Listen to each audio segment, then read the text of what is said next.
Ahora recibimos a Rosa María Herrera. Ella es asesora de la Superintendencia de Compañías, Valores y Seguros. Ella nos hablará acerca de la aplicación de las normas prudenciales a las compañías que financian servicios de atención integral de salud de medicina prepagada. Buenas tardes, mucho gusto, que es muy grato estar con ustedes. Hoy vamos a romper un poco el tema. Felicitaciones a la doctora, un tema muy interesante la presentación de ella. Y claro, yo nada más comentaré que la educación hace una diferencia importante en las decisiones de las personas. El hecho de haber escuchado esta presentación, pues nos llena de inquietudes, ¿verdad?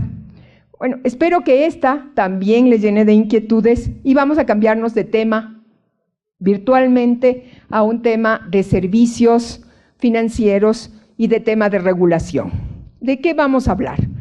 En el año 1916, en octubre, salió la primera ley que regula el mercado de las empresas que prestan o que financian los servicios de atención de salud prepagada, que es parte de un tema vinculado a una cobertura de riesgo. ¿De qué se trata? Evidentemente, las compañías de medicina prepagada, igual que las compañías de seguros que tienen un ramo de asistencia médica, lo que hacen es permitir la cobertura de un riesgo que es la asistencia médica, un riesgo presente en todos los que estamos aquí asistentes a esta charla. Evidentemente cubren ese riesgo de que nos enfermemos y que no tengamos en un momento determinado de desembolsar en ese momento todo el total de nuestra cobertura de salud, sino que hay una compañía que cubre ese nivel de riesgo. Por lo tanto, estamos hablando de un concepto más allá de una cuota o prima, estamos hablando de cobertura de riesgos, lo que yo llamo vulnerabilidades. Eso es lo que hace el seguro. En este contexto es donde vamos a hablar. Si estamos hablando entonces de un servicio financiero que también tiene un concepto dentro de un cálculo de finanzas, vamos a ver cuál es la vinculación respecto a la atención de salud. Si es como todo mercado, este tipo de servicios merecen ser regulados. ¿Pero por qué merecen ser regulados? Porque atienden a un bien común, un servicio necesario. ¿Y qué es lo que pretenden? Como decía antes, cubrir vulnerabilidades. Si no tenemos para cubrir una enfermedad o un médico, que es lo que la doctora nos acaba de decir, acceso al servicio de asistencia médica, es lo que tiene esta opción de que contratar un seguro de asistencia médica. Pero ¿cuál es el marco regulatorio de lo que la ley determina? Primero, vamos a encontrar dos elementos fundamentales. Esta ley que salió en octubre del 2016 tiene como elemento, como objetivo básico, evidentemente, regular a las entidades que financian servicios de atención integral de salud prepagada de seguro y de seguros. Por lo tanto, tenemos dos integrantes, las compañías de seguros y las compañías que les voy a llamar de medicina prepagada, como generalmente las conocemos. ¿Cuál es el objetivo primario? Regular, vigilar y controlar la prestación de estos servicios. ¿Para qué? Para garantizar, evidentemente, el pleno ejercicio de los derechos de los usuarios. Ese es el concepto fundamental. La pretensión de mantener el pleno derecho de los usuarios es estabilidad dentro del concepto de esas entidades en la prestación de las obligaciones respecto a quienes contratan esos seguros. Ese es el concepto de garantizar o asegurar esa estabilidad. Para eso existen normas prudenciales. ¿Quiénes participan en este entorno de supervisión? Evidentemente tenemos dos actores, dividido porque este servicio tiene dos componentes. Uno, la autoridad sanitaria, que está representada por la Agencia de Aseguramiento de Calidad de los Servicios de Salud y Medicina Prepagada, y por el otro lado, la Superintendencia de Compañías, Valores y Seguros, que tiene a su cargo toda la parte financiera y económica y contable. ¿Qué es lo que hace la superintendencia? Regula y aprueba en forma previa a su comercialización de los planes, programas y modalidades para la prestación de los servicios. Eso es lo que hace. ¿A través de qué? Una regulación de notas técnicas. ¿Qué se denomina notas técnicas? La definición de qué es lo que el servicio va a prestar, cuál va a ser la parte técnica de decir el nivel de siniestralidad que tienen ciertos tipos de servicios y si esas entidades tienen o no la capacidad de cubrir esas obligaciones para los cuales ustedes están contratando un plan o un programa de salud. Y entonces ahí vamos a establecer los requerimientos de solvencia. ¿Para qué? Para que esas compañías puedan cubrir lo que están ofreciendo. ¿Cuáles son los elementos básicos de esas normas prudenciales? Realmente tenemos 2 o 3 elementos sustanciales. El uno, que se denomina en el ámbito de seguros, un concepto que se denomina reservas técnicas. El otro es capital adecuado. Y el otro es inversiones obligatorias. 3 elementos fundamentales. Cuando hablamos de reservas técnicas, estamos hablando de un concepto que dentro del ámbito de lo que ustedes están acostumbrados al entorno médico, tenemos que guardar los recursos necesarios para cuando vengan los afiliados o los asegurados y requieran de la cobertura de ese servicio. Y en cuanto al capital debo tener la fortaleza suficiente en el patrimonio de esas entidades para también cubrir esos servicios. En la relación del tema de inversiones obligatorias, es una relación entre que yo debo guardar esas reservas técnicas, ¿en qué debo guardarlas? En activos que deben ser de fácil realización, de seguridad. Como ven, estos son conceptos un poco diferentes a lo que hemos estado escuchando. ¿Qué es lo que dice entonces mi marco conceptual? Tengo que tener reservas técnicas, capital adecuado, inversiones obligatorias. La ley, lo primero que definió queremos tener empresas de medicina prepagada que evidentemente tengan fortaleza patrimonial. ¿Qué hizo? Incrementó el nivel de capital mínimo. Antes no existía una definición de un capital mínimo y todas estas empresas que prestan servicios de medicina prepaga tienen hoy la obligación de tener $1 millón como ingreso. Por lo tanto, esto se denomina en el ámbito financiero una barrera de entrada. ¿Para qué queremos tener empresas que tengan $1 millón de capital? Evidentemente, para que tengan los recursos necesarios para atender los servicios que están ofreciendo. Existen 2 principios básicos por los cuales el mercado del sistema financiero necesita regulación. Evidentemente, el uno es precautelar o garantizar la prestación de los servicios y en el otro caso son 2 elementos, evitar una competencia desleal en el mercado. Ese es un concepto que rige dentro de todo lo que estamos comentando. ¿Por qué? Porque si las compañías de seguro que pueden prestar o pueden tener dentro de su ámbito la autorización para prestar un servicio de asistencia médica, tienen la obligación de tener $8 millones para empezar sus actividades, las compañías de medicina prepagada no podían quedarse sin una definición de cuál era su capital mínimo.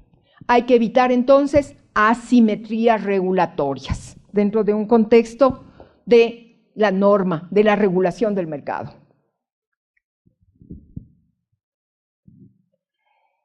Esta es la primera norma entonces, un capital mínimo de $1 millón. ¿Y qué es lo que sucedió en el mercado? En el mercado teníamos alrededor de 30 empresas que prestaban servicios que financian o que tenían dentro de su objeto social la prestación de medicina prepagada y que tenían un objeto social amplio, 30 empresas. Hoy en día estamos con 17 empresas que lo que están asegurando es que todas ellas tienen recursos propios en el ámbito del cumplimiento de la regulación. Quedamos en el mercado alrededor de 18 empresas que han cumplido su capital. Es la primera norma de cumplimiento que tenemos. Y por el otro lado están todas estas compañías de seguros que ustedes miran ahí, que también pueden hacer una contratación en el ramo de asistencia médica. Ahí tenemos 20 empresas. El otro tema que estaba dentro de la norma prudencial es el cumplimiento de unas reservas técnicas. No voy a abordar todas las reservas técnicas porque nos vamos a alargar mucho, pero es básico entender tres tipos de estas reservas. Primero, lo que les estamos diciendo a las compañías de medicina prepagada es: guarden una parte de sus ingresos para asegurar que ustedes van a cumplir obligaciones con los afiliados. Esas reservas se llaman reservas de riesgo en curso. Segunda parte de las reservas que les estamos solicitando. Les estamos diciendo: miren, ustedes tienen que guardar, cuando ya viene el siniestro y ocurrió la prestación de un servicio, guarden todo lo que sus afiliados les vienen a reclamar. Ese es el segundo concepto de la reserva. Y el tercer concepto de la reserva es: existe una prestación de servicios que no se ha venido a presentar y que el afiliado no se ha presentado todavía, pero que en algún momento se va a presentar para cobrar el nivel de cobertura que tenga dentro de sus planes. Esto se denomina un tema que nosotros llamamos IBNR, las reservas de servicios prestados no ya realizados o prestados, pero que no se han presentado todavía ante la compañía. Entonces tenemos tres tipos de reservas. ¿Cuáles son los componentes básicos o lo más importante que tenemos? Esas reservas que tiene que guardar la compañía de todos sus ingresos que recibe y guardarlas para que en un momento determinado, si ocurre un siniestro, tengan la capacidad de cumplirlos. ¿Cuál es el porcentaje? La superintendencia definió que va a ser 10%. Pero como estamos en un proceso de adecuación, tenemos un calendario. Hemos comenzado con 2.5, este año llegaremos a 4.5 y el siguiente año llegaremos al 10%. Entonces, hemos tenido un cronograma de adecuación. ¿Cuál es el otro cronograma de adecuación que tenemos? Cuando tenemos las reservas de los servicios prestados y no reportados, también tenemos un proceso de amortización, porque tenemos que hacer cálculos sobre cuáles han sido esos servicios que, a pesar de que ya ocurrieron, que ya se dieron, no han sido presentados a su cobro. Entonces tenemos ahí 3 años para amortizar ese tipo de reservas.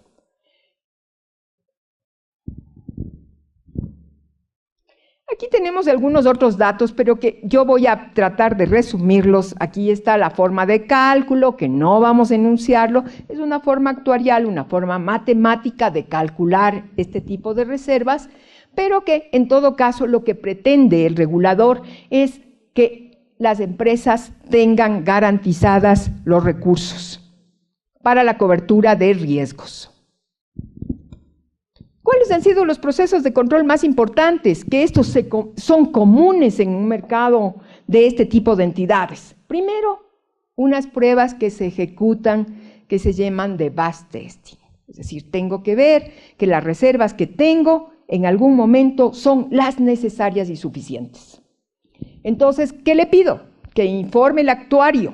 Los actuarios son personas especializadas en ciencias matemáticas y que hacen modelos estadísticos para definir si se cumple o no se cumple una premisa. Que el informe de auditoría externa defina que tengo o no suficiencia de ese monto de recursos. ¿Qué más le pido? Le pido que la administración sea responsable de establecer los cálculos necesarios y del cumplimiento de ese tipo de obligaciones prudenciales. También le pedimos, obviamente, con una periodicidad semestral.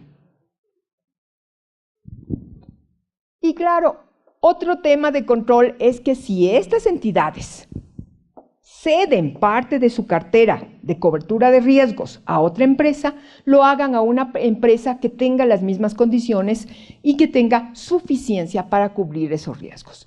Si en caso esas empresas ceden la cartera de sus afiliados a otras empresas que no cumplen las mismas condiciones, bueno, la superintendencia lo que hace es incrementar el monto de las reservas. Y la denominamos práctica insegura. Tenemos un cronograma, evidentemente, de adecuación, que llega hasta el 2019 en cumplimiento total de la normativa.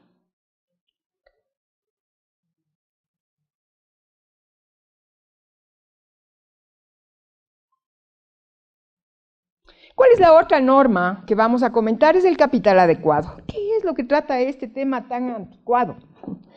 Lo que tengo es unos recursos propios de la entidad y mido qué cantidad de riesgo ha asumido.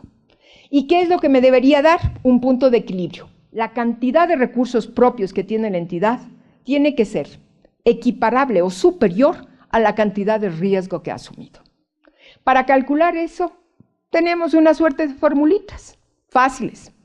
Entonces, lo que en la fórmula de cálculo hemos dicho, este capital adecuado tiene que ser el 6% del monto de todas las primas que tiene esta entidad. Pero ¿cómo llegamos a esto? Calculando una probabilidad de la pérdida máxima esperada de estas entidades.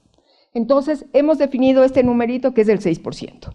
La superintendencia puede variar este número en función de los estudios que ella realice para definir cuál es la pérdida máxima. Pero aparte de eso, lo que hace también esta fórmula es tener una aproximación y un cronograma de adecuación para que estas entidades estén solventes. Este periodo de ajuste lleva 3 años y hemos comenzado con el 4%, y vamos a llegar hasta el 6%. La norma en este momento dice 6% en este año. Existe una propuesta de reforma que vaya más gradual.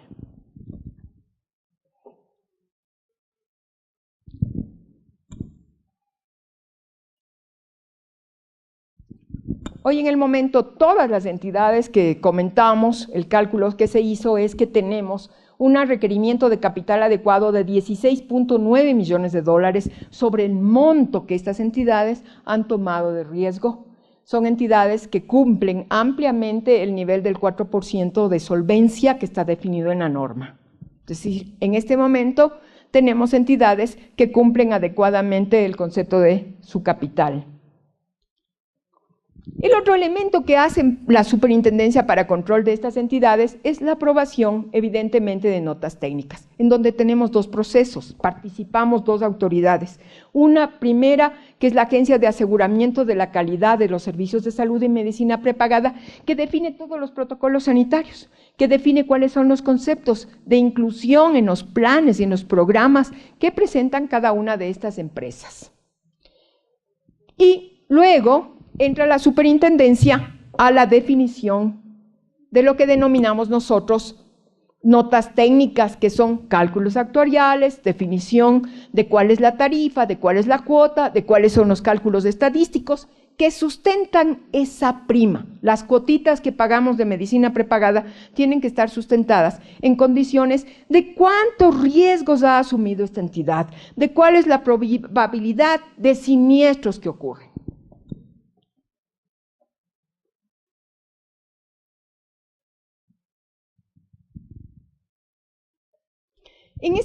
En la definición, evidentemente, de las notas técnicas, ¿qué se utiliza?